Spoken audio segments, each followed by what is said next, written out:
Praise God. Welcome to today's devotion.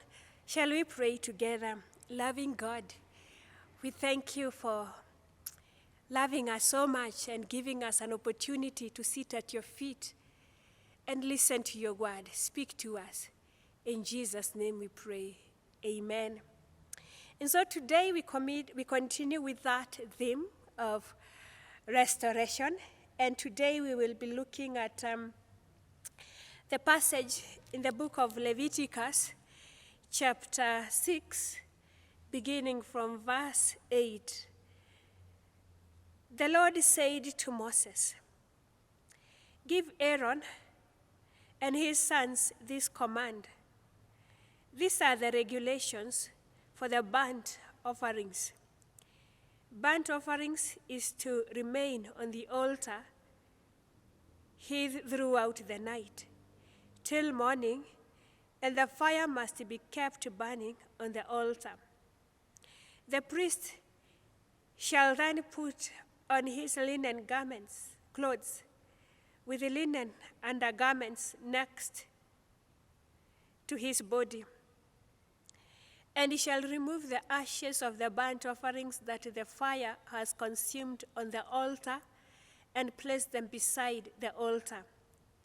Then he is to take off these clothes and put on clothes, and carry the ashes outside the camp to a place that is ceremoniously clean. The fire on the altar must be kept burning. It must not go out.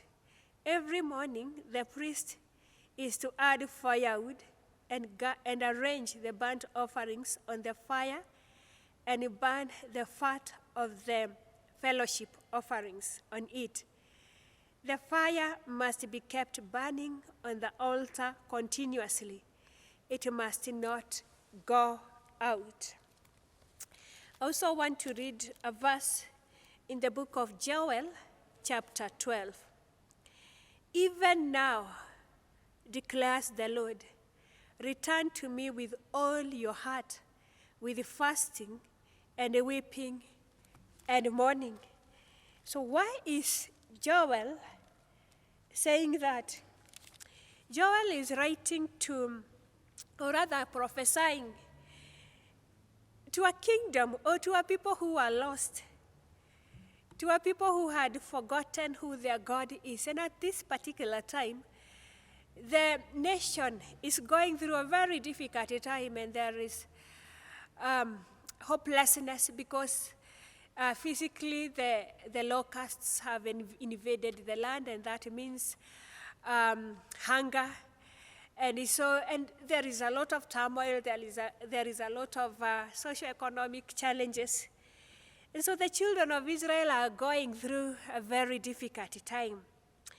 And so Joel is sent of the Lord to go and prophesy to them and tell them that you know what, you need to return to the Lord. And so this morning, as we listen to this, the Lord is speaking to us using the same message. And the reason why, when you look at this message, it reminds us of the things that the Lord used to say or had told, or some of the statutes that the Lord had given to the children of Israel. That you shall do A, you shall do B. Failure to do A, B, C, D to the Z, this and this will happen. So at this particular time, some of the reasons why they are going through invasion of they are being invaded politically and even invaded by these disastrous animals is because they are no longer in relationship with God. They are a lost community. And so today there are many who are a lost community, a lost people. People who have forgotten who their God is. People who no longer commune with God. People who are no longer in a relationship with God. But there is a solution, and the solution, an example of a solution that we can have for us to be restored back to God is found in the first passage which I read in the book of Leviticus. So in that passage, Moses is giving an instruction. It's God actually who is giving an instructions through Moses to the children of Israel that the fire must be kept burning. That was symbolic. And why that instruction is because, the priests whom the Lord had raised to himself had been given a responsibility of making sure that the fire is ready, is usually available, ready for people to come and offer sacrifices. And why the people would come to offer sacrifices is for them to be at that place of communing with God, to be at that place of relating, of surrendering, of seeking the Lord, of having a relationship with God. So the priests were made to be always available with their fire round the clock, so that anybody, be it at midnight, be it in the morning, be it at wee hours of the morning, anybody wanting to go and commune with God by offering sacrifices would find a priest who is available to help in offering that sacrifices. And so today, the priest we have is our Lord Jesus Christ. And he's available, he's ready around the clock to offer, he already offered himself as one and full. And, he offered himself as once and for all sacrifice. And he's available to connect with us. He's available to lead us. He's available to guide us. He's available to give us peace. He's available to be there, to take full control of us. So in the Old Testament, they were supposed to go there and offer the sacrifice. And the instructions were that the ashes have to be removed. Whenever there are plenty of ashes that will make the fire not to continue to burn, those ashes had to be removed. Now, ashes are a symbol. They are a symbol of sins. And so the Lord is calling us to surrender to him, to repent and be forgiven our sins, so that we can be restored back to God. But our today's topic is about allowing ourselves to be restored, to have ourselves as a family in our homes, to be restored to God. Our topic is, restoration of the gospel in our homes, restoration of the gospel in our homes. So how will that happen? By us erecting the altar of God in our homes and not allowing the fire, that fire of in that altar to go out. We should never allow that to go out. And so how do we do that? By continually walking with God. So how do you walk with God? By total surrender. And total surrender means, communicating with him, communicating. And how do we communicate? By prayers, by having that, when the Lord says that the greatest commandment is love God with all your mind, with all your strength, with all your tongue, your everything. He means that everything about you, what your thoughts, your behavior, what comes out of your mind, what you think, what you see, and everything is about, glorifying the Lord. It's about the Lord having been in control of you. And so the Lord is calling us to have him be the person in charge, be in charge of our homes. The Lord is calling us to allow him to be in control of us in our homes. Because when the Lord is in control of our homes, then we will have a strong family. When the Lord is in charge of our family, the community will be blessed. When the community is blessed, the church will be blessed and it will grow. When the church grows and the Lord is in control of that church, then the nation will also be blessed. And so the Lord is reminding us to allow the fire to continue to burn. So one, by reading the Word of God, again and again. The Word of God is new every morning, interacting with it and asking the Lord to reveal to us what it is that He would want us to learn and meditate on every day of our life. And so that word should be kept burning. We should think about it every day. We should walk in total obedience of that word every day of our life. And the altar here means that we should have a particular time where, or at a particular place where as a family we gather and worship and make a decision that as a family, that as an individual, we will walk with the Lord. We will surrender totally to the Lord. We will allow God to be the one in charge of our homes.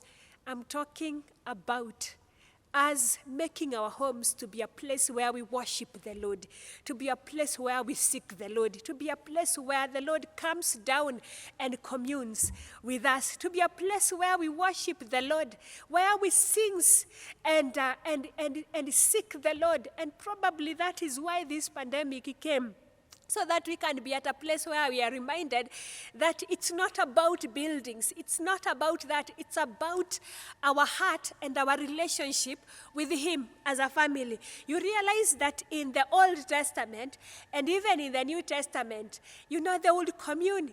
Christianity was the way of the life.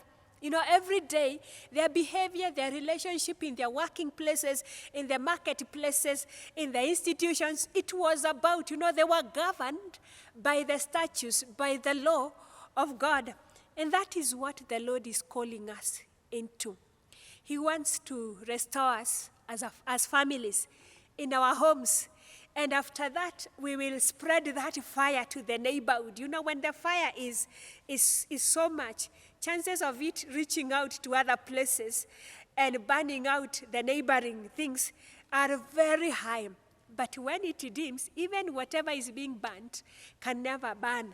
And so the Lord is at that place of wanting us to be revived so that the fire can be hot, so that the neighbors can feel the warmth and be attracted to come and be in relationship with the Holy Spirit with us. And so it should never go out. And so what can we do? It's easy. We do not need to go to school to go and learn these things. We do not need to look for a visa to go and visit the Lord in heaven. We do not need to work hard and look for money so that we can go to heaven and have a relationship with Him. We do not need all those things. We only need to surrender totally and make a deliberate decision as a family that from today forward, going forward, the Lord will be in charge of our family. The Lord will be in charge of us as a couple, and together with our children.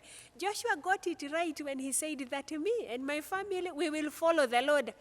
And so that is what the Lord is calling us into, us making our homes to be altars where the fire keeps on burning and reaches out to the neighbors, so that the neighbors may know that we, as a family, because there is no way that the fire will burn and the neighbors fail to notice.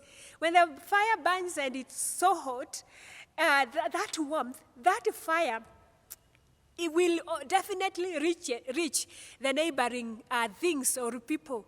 And so the Lord wants to use us to reach out to our neighbors. And there is no way we will reach out to our neighbors if that fire is not in us. Shall we pray together? Loving God, help us to be the vessels that you desire us to be. Help us to raise our altars, your altars in our homes. Help us to seek you and to allow you to be our Lord and Savior. Help us, loving Father, to walk in total obedience of your word. Help us, everlasting Father, to desire to commune with you daily. And so, loving Father, I commit families who are listening to this day, who will listen to this message in the future, who will be listening to this tomorrow, would you minister to them? Would you create in them that desire of surrendering themselves as families and as individuals to you? That desire, creating them that desire of wanting to have a deep relationship with you, of allowing you to come in and dine with them. Cause them, everlasting Father, to be the light and the salt that will reach out to other people in the neighborhood with the gospel of Christ. And so we surrender ourselves to you. We pray that you use us to be a blessing in our neighborhood. Reveal to us what it is that you would want us to do in our neighborhood. We pray that you give us a burden to stand in the gap for our neighbors. Give us a burden to go out to our neighbors and members of our family members and reach out to them with the message of the cross. Give us that burden to reach out to our workmates, to our colleagues, and preach to them and make them know that the Lord loves them and He would want to have a deep relationship with them. And so we pray for revival in our hearts, revive our family members, revive our church, revive our communities, and bless us together. And even as we pray for that, we commit our needs to you. We commit our desires to you. Lord, come through for each one of us and meet us to the point of our needs. May the Lord bless you. May the Lord make His face to shine upon you and scatter every darkness from before your path. And the blessings of God, the Almighty Father, Son, and the Holy Spirit be with you and remain with you always. Amen.